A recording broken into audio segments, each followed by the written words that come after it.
Hello दोस्तों, आज इस वीडियो में देखेंगे हम लोग सेंट्रल बैंक ऑफ इंडिया की तरफ से जो रिक्रूटमेंट निकाला गया था बहुत सारे पोस्ट पे, जो कि सफाई कर्मचारी के पोस्ट पे था। ठीक है, अभी हम लोग उनके ऑफिशियल वेबसाइट पे हैं और इसमें सफाई कर्मचारी का बहुत सारे पोस्ट पे रिक्रूटमेंट निकाला गया है। हर एक स्टेट में, ऑल इंडिया में निकाला गया है और इसमें सिर्फ आप 10th पे ही फॉर्म फिलअप कर सकते हैं। इसकी ये खास बात है दोस्तों। और ये सेंट्रल बैंक ऑफ इंडिया एक सरकारी कंपनी है और इसमें आपका सफाई कर्मचारी के पोस्ट पे मतलब जॉब लगेगा, तो ये आपका सरकारी और परमानेंट जॉब होगा। ठीक है, और इसमें पेमेंट भी ठीक ठाक होता है। 10th पे आपका नौकरी लग जाता है, तो ये काफ़ी अच्छी बात है इसमें। तो अगर इसका नोटिफिकेशन देखिए, यहाँ पे नोटिफिकेशन मैं आपको दिखाया था, ये नोटिफिकेशन रहा। इसमें देखिए इसका फी वगैरह, डेट वगैरह, इसका जो तो दोस्तों फॉर्म पहले ही निकला हुआ था, अभी दोबारा से ओपन किया गया है। कुछ टेक्निकल प्रॉब्लम आ गया था, उसके लिए इनका देखिए ऑफिशियल वेबसाइट का यहाँ पे लिंक दिया हुआ है। सफाई कर्मचारी जिसको कि सब स्टाफ भी कहते हैं, इसके पोस्ट पे सिलेक्शन होना है। और यहाँ पे पे स्केल वगैरह यहाँ पे दिखाया गया है। आपका एज जो है सो दोस्तों 18 से 26 साल के बीच में होना चाहिए, 31/3/2023 को। जैसा कि मैंने बोला कि इसका 2023 में फॉर्म पहले ही आया हुआ था, तो इसलिए यही कट ऑफ डेट है 31/3/2023। इस डेट को आपका 18 से 26 साल के बीच में उम्र होना चाहिए। और रिलैक्सेशन भी है ईबीसी वगैरह के लिए और SC ST वगैरह के लिए और फिजिकली हैंडिकैप्ड लोगों के लिए। वो आप एक बार नोटिफिकेशन में जरूर देख लीजिएगा। इस नोटिफिकेशन का लिंक आपको डिस्क्रिप्शन में मिल जाएगा, वहां से आप डायरेक्ट इसको डाउनलोड कर सकते हैं। इसका फॉर्म फिलअप जो है सो दोस्तों 21/6 से 27 मतलब जून तक इसका मतलब 8 दिन रहने वाला है। इसका फॉर्म फिलअप का डेट जो है सो दोस्तों 21/6 से 27/6 तक, मतलब 21 से 27 जून के बीच में रहने वाला है। इतने दिनों का आपको समय मिला हुआ है फॉर्म फिलअप करने के लिए, या फिर अगर जिसने पहले भर रखा था फॉर्म, उसको एडिट करने के लिए। तो चलिए दोस्तों, अब हम लोग इसका फॉर्म फिलअप का प्रोसेस देखते हैं। लाइव मैं आपके सामने फॉर्म फिलअप करूंगा, स्टेप बाय स्टेप बताऊंगा कैसे फॉर्म फिलअप करना है। इस वीडियो को पूरा देखने के बाद आपको कोई डाउट नहीं रह जाएगा फॉर्म फिलअप कैसे करना है। अभी हम लोग ibpsonline.ibps.in, इसका ये ऑफिशियल वेबसाइट है और इस पे ही आप यहाँ पे डेट वगैरह देख सकते हैं, 21 से 27 तारीख है। और फी पेमेंट भी ये इन्हीं डेटों के बीच में कर देना है आपको। तो इसका फॉर्म फिलअप कैसे करना है, सबसे पहले click here for new registration पे क्लिक करना है।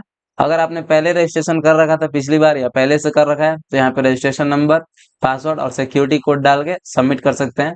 नहीं तो यहाँ पे click here for new registration पे क्लिक करना है। इस पे क्लिक करने के बाद दोस्तों कुछ इस प्रकार का आपका पेज ओपन होगा। यहाँ पे फर्स्ट नेम लिख देना है, यहाँ पे दोबारा से फर्स्ट नेम लिखना है, यहाँ पे मिडिल नेम, दोबारा से मिडिल नेम और फिर लास्ट नेम और फिर दोबारा से लास्ट नेम। यहाँ पे आपको पूरा नाम दिखा देगा जैसे ही आप पूरा भरिएगा। यहाँ पे मोबाइल नंबर डाल देना है, यहाँ पे दोबारा से अपना ही मोबाइल नंबर डालना है। और एक और मोबाइल नंबर अगर आप देना चाहते हैं तो दे सकते हैं, नहीं तो इस ये कोई जरूरी नहीं है। ठीक है, और ईमेल आईडी यहाँ पे डाल दीजिए। ईमेल आईडी में जो @ के पहले होता है उसको यहाँ पे लिख देना है और फिर @ के बाद वाले को यहाँ से सेलेक्ट कर लेना है। ठीक है, और उसके बाद पूरा ईमेल आईडी यहाँ पे लिख देना है जो आपका पूरा ईमेल आईडी है। इस सिक्योरिटी कोड को यहाँ पे फिल करके सेव एंड नेक्स्ट पे क्लिक करना है। नेक्स्ट पेज पे दोस्तों हम लोग को फोटोग्राफ अपलोड करना पड़ेगा। यहाँ पे चूज फाइल पे क्लिक करके आप फोटो अपलोड कर दीजिए और यहाँ पे सिग्नेचर। और फोटो जो है से 20 से 50 केबी के बीच में होना चाहिए और सिग्नेचर 10 से 20 केबी के बीच में उसका साइज होना चाहिए। और इन दोनों बॉक्सेस को चेक कर देना है, इस बॉक्स को भी और इस बॉक्स को भी। और नेक्स्ट पे हम लोग को क्लिक करना है। नेक्स्ट पेज में दोस्तों हम लोग को कुछ डिटेल्स देने होंगे, जैसे यहाँ पे जोन सिलेक्ट करना होगा, किस जोन में आप फॉर्म फिलअप करना चाहते हैं। ये मैं आपको नोटिफिकेशन से थोड़ा सा समझा देता हूँ।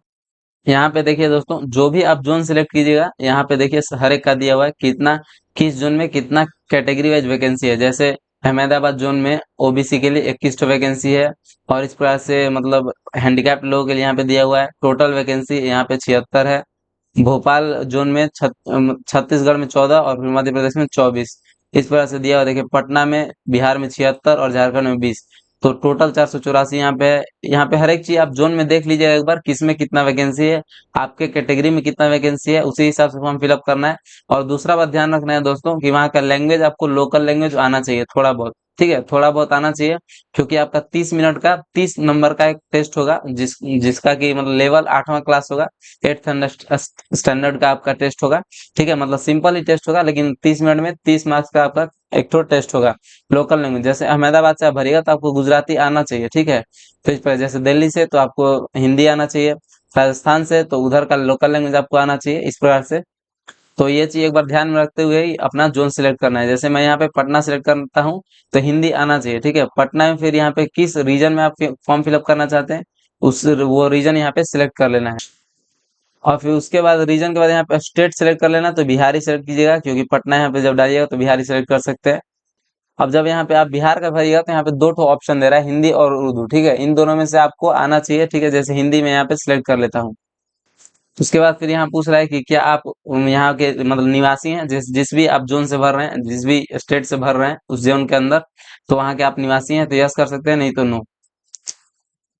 फिर नेक्स्ट क्वेश्चन है दोस्तों, क्या आपने 2012-13 का जो इनका रिक्रूटमेंट निकाला गया था उसमें आपने ही फॉर्म फिलअप किया था, तो यस कर सकते हैं, नहीं तो नो, ठीक है। फिर आगे अपना यहाँ पे कैटेगरी सेलेक्ट कर लेना है और फिर यहाँ पे ओके कर देना है। उसके बाद दोस्तों यहाँ पूछेगा क्या आप डिजेबल पर्सन है, फिजिकली हैंडिकैप्ड पर्सन है, तो यस कर सकते हैं, नहीं तो नो। यस कीजिए तो फिल करना होगा आपको डिजेबिलिटी के बारे में।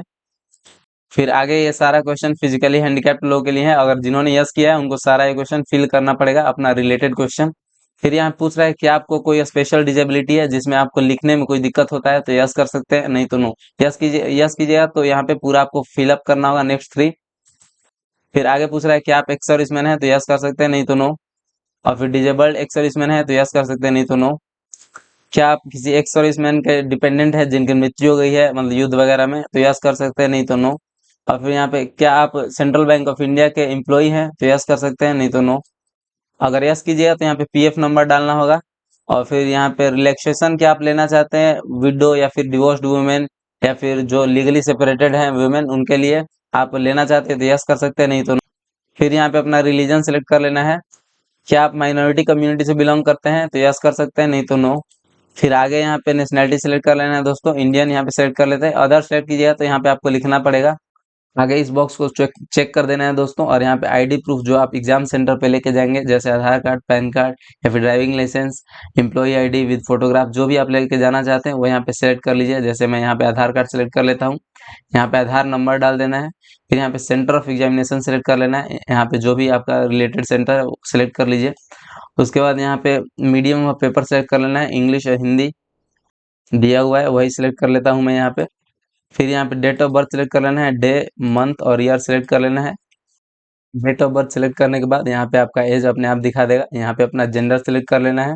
उसके बाद क्या आप जुड़वा भाई बहन है, तो यहाँ पे यस कर सकते हैं। यस कीजिएगा तो यहाँ पे नेम लिखना पड़ेगा अपना जुड़वा भाई बहन का, और नो कीजिएगा तो कुछ नहीं लिखना पड़ेगा। और फिर मैरिटल स्टेटस यहाँ पे सेलेक्ट कर लेना है, अनमैरिड है, मैरिड है या फिर विडोअर, डिवोर्स्ड, जो भी आप यहाँ पे सेलेक्ट कर लीजिए। फादर्स नेम लिख देना है 10th के सर्टिफिकेट के अनुसार। फिर यहाँ पे मदर्स नेम लिख देना है। और फिर यहाँ पे एड्रेस डालना है दोस्तों, फर्स्ट में आप विलेज डाल दीजिए, सेकंड में पोस्ट डाल दीजिए, थर्ड में पुलिस स्टेशन डाल दीजिए, उसके बाद डिस्ट्रिक्ट डाल दीजिए और फिर यहाँ पे स्टेट सेलेक्ट कर लीजिए। उसके बाद दोस्तों यहाँ पे पिन कोड डाल देना है। और जो नीचे है वो परमानेंट एड्रेस है, ठीक है। और ऊपर जो हमने अभी भरा वो कॉरेस्पॉन्डेंस एड्रेस है। दोनों अगर सेम है तो इस बॉक्स को चेक कर देना है, अगर दोनों डिफरेंट है तो परमानेंट एड्रेस भी उसी प्रकार से भर देना है जैसे मैंने आपको बताया। और फिर यहाँ पे एड्रेस यहाँ पे सेलेक्ट कर लेना है, कौन से एड्रेस पे आप जीएसटी इनवॉइसिंग करवाना चाहते हैं, तो कोई भी सेलेक्ट कर सकते हैं जो भी आप कंफर्टेबल हो। और फिर यहाँ पे एप्लीकेशन का फी अमाउंट लिखा हुआ है। उसके बाद यहाँ पे हम लोग को वैलिडेट योर डिटेल्स पे क्लिक करना है। सारा डिटेल जब वैलिडेट हो जाए उसके बाद हम लोग को सेव एंड नेक्स्ट पे क्लिक करना है। नेक्स्ट पेज पे हम लोग को दोस्तों कुछ क्वालिफिकेशन यहाँ पे फिल करना होगा, जैसे 10th क्लास का क्वालिफिकेशन। मैंने जब 10th क्लास पास किया था उसका डेट, यहाँ पे मंथ और यहाँ पे ईयर सेलेक्ट कर लेना है। फिर यहाँ पे दोस्तों 10th का आपने जितना मार्क्स पाया था एग्जाम में वो यहाँ पे लिख देना है। और फर्स्ट सेकंड पास क्या आए थे वो लिख देना है यहाँ पे। फिर यहाँ पे 12th का सब्जेक्ट लिख देना है, जो भी आपका 12th क्लास में सब्जेक्ट था। यहाँ पे डेट ऑफ पासिंग, यहाँ पे परसेंटेज कितना मिला था 12th में आपको, और क्या आए थे फर्स्ट सेकंड या फिर पास, वो यहाँ पे सिलेक्ट कर लेना है। फिर यहाँ पे ग्रेजुएशन में आपका जो जो सब्जेक्ट था वो यहाँ पे फिल कर देना है दोस्तों। फिर यहाँ पे ग्रेजुएशन का डेट ऑफ पासिंग भर सकते हैं अगर आपने ग्रेजुएशन पास कर रखा है तो। और यहाँ पे 12th भी आप पास करे हुए हैं तभी भरिए, ठीक है, ऐसे कोई जरूरी नहीं है। और फिर यहाँ पे ग्रेजुएशन में कितना परसेंट मार्क्स मिला था वो फिल कर देना है, और कौन सा आपका रैंक आया हुआ था वो यहाँ पे फिल कर देना है। फिर अगर और आपके पास कुछ डिग्री है जैसे मास्टर्स वगैरह या फिर आईटीआई वगैरह, जो भी आपने कर रखा है वो यहाँ पे फिल कर सकते हैं। फिर अगर आपके पास कुछ वर्क एक्सपीरियंस है तो वो यहाँ पे फिल कर सकते हैं, प्रेजेंटली वर्क कर रहे हैं कि नहीं वो लिखना है। फिर मतलब यहाँ पे यस नो कर देना है, अभी आप काम करते हैं तो। और फिर कहाँ काम करते हैं वो यहाँ पे लिख देना है, किस पोस्ट पे काम करते हैं वो यहाँ पे लिख देना है। अगर पहले काम कर रखा है तो कब से कब काम कर रखा है वो यहाँ पे सिलेक्ट कर लेना है। और फिर क्या काम था वो सिलेक्ट करना है, और फिर क्यों आपने वहां से काम छोड़ा, अगर आपने छोड़ दिया है तो वो यहाँ पे लिखना होगा। और यहाँ पे ईयर्स ऑफ एक्सपीरियंस अपने आप दिखा देगा, ठीक है। और अगर आपने 2-3 काम कर रखा है तो यहाँ पे ऐड मोर करके आप और ऐड कर सकते हैं और लिख सकते हैं।